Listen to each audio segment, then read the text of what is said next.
সুদূর ইরানে Ayatollah Ali খোমেনির মৃত্যু, সেই মৃত্যু নিয়ে যত না অন্যান্য ইসলাম কান্ট্রিতে দুঃখ প্রকাশ, আন্দোলন, ভাঙচুর হোক বা না হোক, আমাদের ভারতবর্ষে যত মুসলিম সম্প্রদায় আছে বেশ কিছু জায়গা, হায়দ্রাবাদ, গুজরাট, বোম্বে, কলকাতা এবং সবথেকে বিশেষ করে কাশ্মীরে বুক দরপরানি শুরু হয়ে গেছে।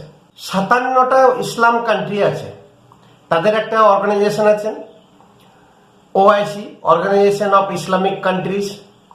এই ওআইসি থেকে কোনো রকমের এখনো পর্যন্ত কোনো মন্তব্য প্রকাশ করেনি খোমেনির মৃত্যুতে। কাশ্মীরের লালচক একটা নাম করা জায়গা, সেই লালচকে একসময় আইসিস এবং পাকিস্তানের ঝান্ডা উড়ত। 2019